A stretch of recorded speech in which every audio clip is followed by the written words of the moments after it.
the secret door.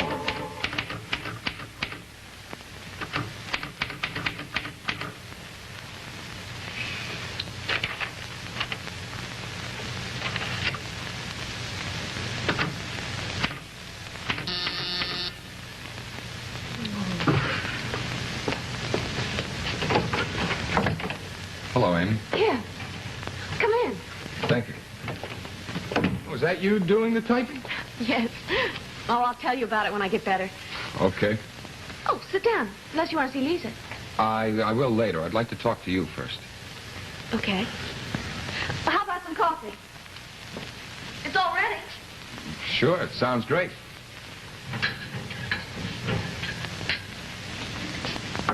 How have you been, Kip? Me? I'm fine. Where'd you get the typewriter? Oh, Jerry brought it over. He said I could borrow it. Handsome one. Yes, it is. I think it was a Christmas present from him to himself. Something like that.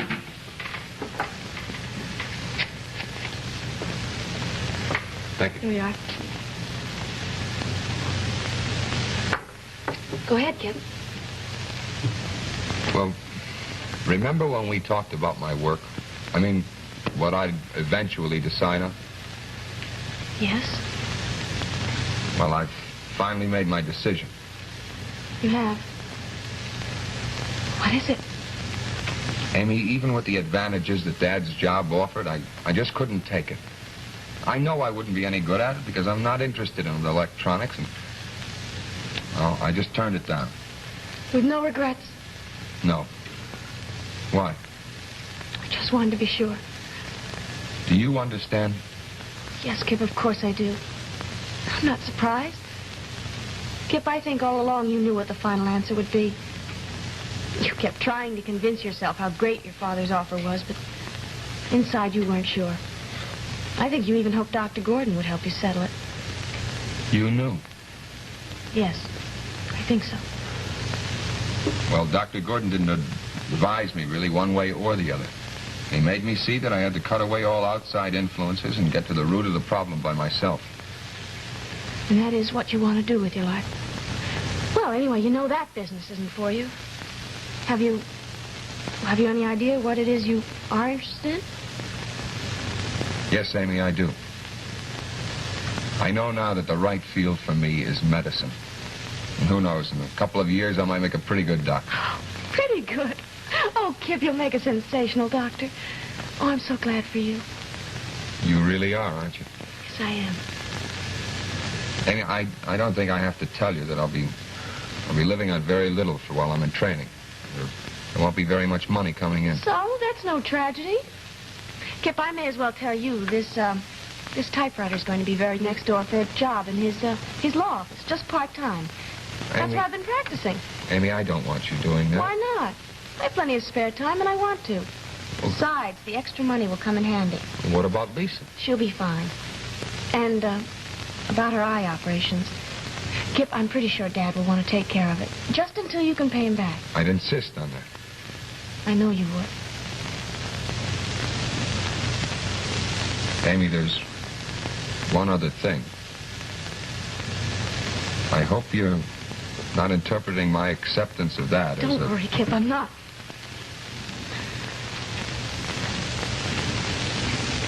I love you, Kip. And I want you back.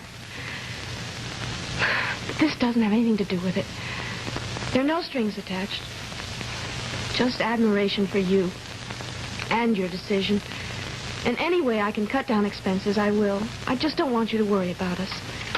Amy, I don't know what to say. Don't say anything.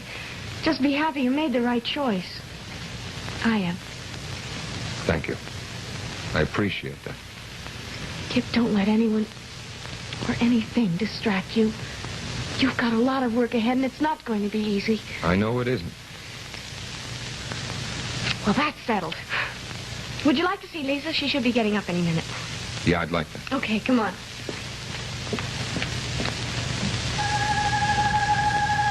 Well, coming? Yeah.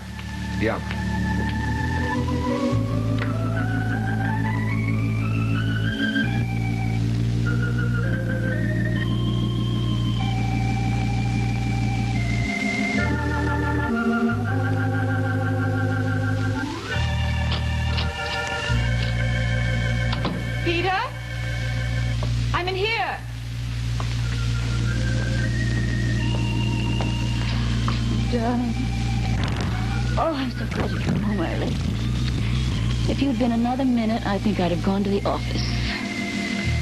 If you had, you'd have found me sending society items to the obituary desk. You know where my mind has been.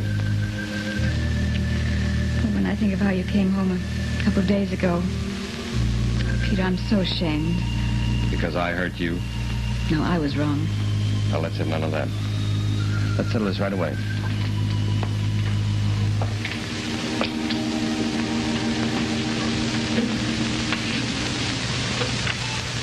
What happened to us had to happen because of the strain between us. But how can we ever forget such a thing? By admitting that most of what we said was true. Oh, no, Peter. You were right to feel the way you did about hurting Janet. How could I ever let her bring me to the point of doubting you? Let's put it all where it belongs. Behind us. You just remember this. I love you. I always will.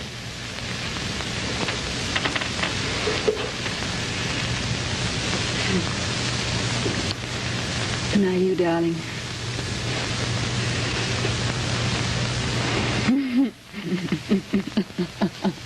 What's so funny?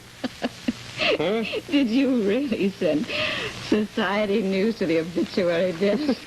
Oh, Peter, no. Oh, now what on earth is that? Can't a man have a minute alone with his wife? I guess you better get it. I guess that's what I said. All right. Just a minute. Oh, Amy, come on in. Let me take the carriage. Valerie's right there in the den. Come on in. Valerie, I'm sorry to just drop in like this. We can only stay a minute, but I did want you to know the good news. You know, it's a conspiracy. I wanted you to see how Lisa smiles at me.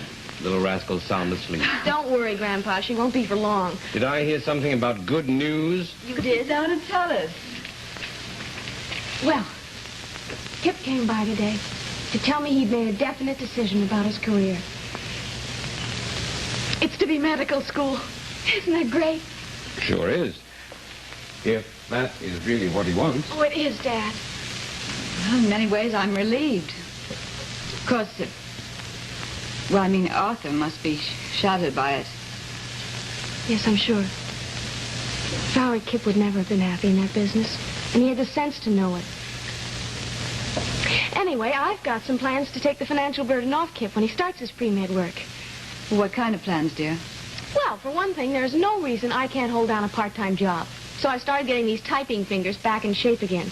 For a job at a law office, maybe. Just to help out. Can you manage that with Lisa? Oh, I'm sure I can, Dad. Then, too, I want to get a smaller, cheaper apartment. And, well, I'll waive any alimony, if it comes to it. And our only major worry is Lisa's eye operation. That is no worry. We want to take care of that. Please, darling, you must let us. You're both wonderful. I was pretty sure you'd offer to, so I told Kip I'd accept it. But he insisted only on the condition that he'd pay you back in full. Agreed? Amy, we're so proud of you. It's all Kip's doing. I'd say we had a pretty self-reliant young lady here, wouldn't you, Mrs. Ames? Indeed we do, Mr. Ames. A daughter to be proud of. Kip's the one you should be proud of. I knew his instincts would lead him the right way if he just followed them. And he did. And at no expense to anyone else. That's true. And Amy, what you said about a man following what his instincts demand to be really happy, that's even more true. I just wish all of us could nurture those instincts. Well, you're going to have to wait for that smile, Grandpa. Lisa and I haven't seen each other for a long time.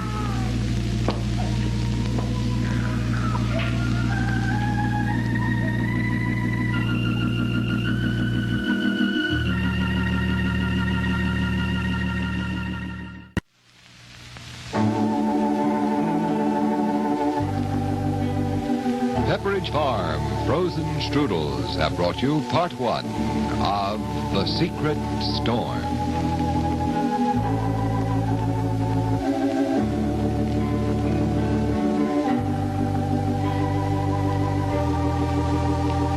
Our story will continue in just a moment.